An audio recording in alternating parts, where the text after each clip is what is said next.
Айжан мен Нұрланның үйлену тойынан кейін 3 ай өтті. Нұрлан шетелдік компанияда жұмыс істеп, айына 2-3 рет қана Алматыға оралатын. Олар Серіктің Нұрланның әкесінің Алматының орталығына жақын жердегі үлкен 4 бөлмелі пәтерінде тұратын. Серік әйелі қайтыс болғалы жалғыз өмір сүріп, зейнеткерлікке шыққан. Бірақ дене бітімі әлі мықты, биік бойлы, қатал жүзді ер адам еді. Айжан пәтерге алғаш келген күні Серік оны мұқият қарап шықты.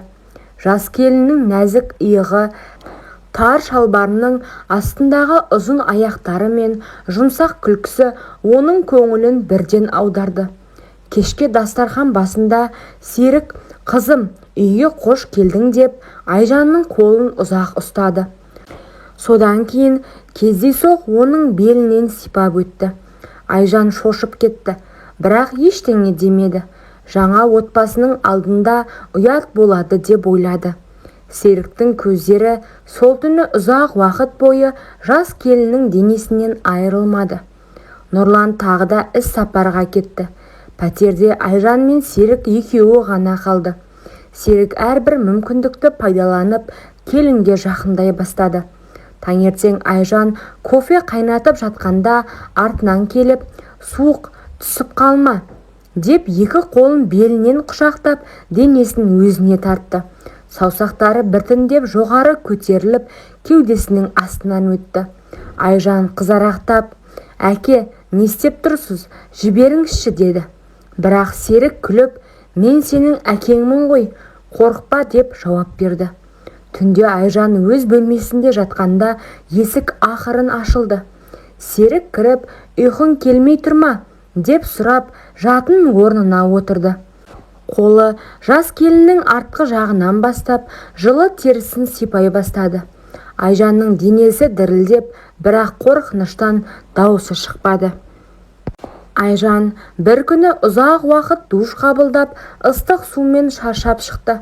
Денесіне жұқа ақ орамал оранып, жатын бөлмесіне беттеді. Есік ақырын ашылып, Серік ішке кіріп келді. «Кешір қызым, мен тек сүлгі іздеп едім» деп сылтауратты. Бірақ көздері жас келіннің су тамшыларымен жылтыраған мойнына, иығына және орамалдың астындағы толық кеудесіне қадалған. Ол жақындай түсті. Қолы орамалдың шетінен ұстап, «Суық болып қалыпсың ғой» деп бірден ішіне тықты. Саусақтары Айжанның жылы, жұмсақ терісінен өтіп, кеудесін толық алақанына алды. Алдыңғысының ұш жағын саусақтарымен қысып айналдыра сипады. Айжанның денесі дірілдеп, «Әке, жіберіңізші, бұл дұрыс емес қой» деп сыбырлады. Дауысы дірілдеп шықты. Серік күлімсіреп, «Құдайдың алдында бәрі дұрыс. Сен менің отбасымсың, сен маған жылылық бересің» деді. Екінші қолы келіннің артқы жағынан төмен сырғыды. Ең нәзік жеріне жақындады. Айжан көз жасын ұстай алмады. Бірақ денесіндегі бейтаныс ыстық толқын оны әлсіретті. Серік оны жатын орнына итеріп, орамалды толық ашты. Бірнеше минут бойы жас денені көзімен сіміріп, қолдарымен ұстады. Сол түні ол алғаш рет Айжанның жатын орнына толық жатты да, құштарлығымен оның денесін өз меншігіне айналдыра бастады. Серіктің батылдығы күннен күнге өсті. Кешке Айжан ас үйде ыдыс жуып тұрғанда ол артынан келді. Қолдары белінен ұстады. «Сен бүгін өте әдемісің Айжаным» деп сыбырлады. Саусақтары жоғары көтеріліп, көйлегінің астына кетті. Қатты қысты. Айжан қарсыласуға тырысты. «Тоқтаңыз, Нұрлан біліп қалса ше?» Серік күлді. «Нұрлан алыста, ал мен мұндамын. Сен менің қолымнан құтыла алмайсың». Ол Айжанды жатын бөлмесіне алып кірді. Саусақтары астыңғы жақтың ішіне еніп, келіннің дауысы шықты. Айжан ішінен «Мен неге шыдап тұрмын, неге айқайламаймын» деп ойлады. Бірақ ұят пен қорқыныш оны тұншықтырды. Айжан тек көз жасын төгіп жатты. Бұл енді күнделікті әдетке айналды. Серік кешкі ас ішкеннен кейін Айжанды өз бөлмесіне шақыратын. Жарықты өшіріп отыратын.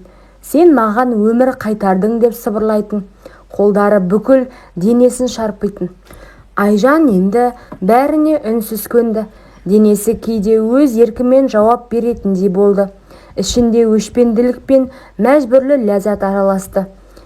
Серік сағаттап оны зерттеді. Сен енді менікісің Айжан деп қайталады.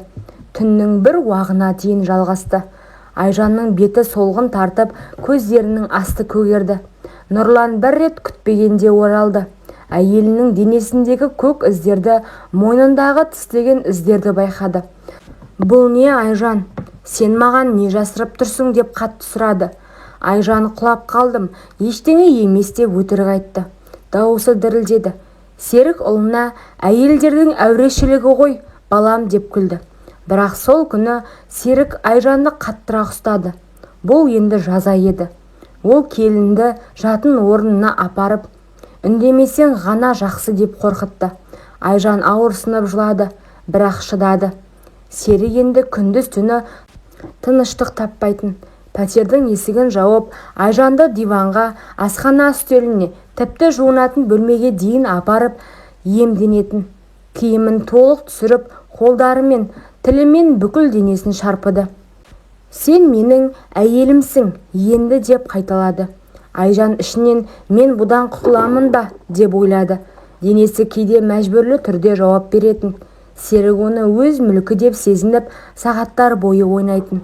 Нұрлан іс сапардан ерте оралды. Түн ортасында әкесінің Айжанның бөлмесінен шығып келе жатқанын көрді. Үй іші жанжалға толды. Әке, сен не істеп жүрсің деп айқайлады Нұрлан. Серік, мен сенің әкеңмін.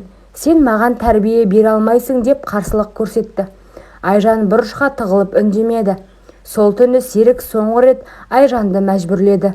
Қолдарын қатты қысып, тәнін толық иемденді. Бұл қоштасу сияқты болды. Толық құштарлық пен ашу аралас. Айжан шыдамады. Нұрланға бәрін толық айтты. Қашан басталғанын, қалай мәжбүрлегенін, қандай сезімде болғанын. Нұрлан шок болды. Әкесімен ұрысып қол көтерді. Серік, ол өз еркімен келді. Мен ештеңе істеген жоқпын деп өтірік айтты. Отбасы толық ыдырады. Айжан ажырасуға шешім қабылдап, Серік пәтерінде жалғыз қалды. Бірақ көздері әлі де жас келінді аңсап тұрды. Бірнеше ай өткен соң Айжан күш жинап Серіктің пәтеріне келді. Есікті ашып, қолдарын менің денемді мәңгі ластандырды. Енді мен сенің өміріңді ластандырамын деді. Телефонынан бұрын жасырын түсірген бейне жазбаларды көрсетті. Серіктің беті бозарып, қолдары дірілдеп, жүрегі айныды. Қызым, кешір деп жалбарынды. Серік сол түні қан қысымы көтеріліп ауруханаға түсті.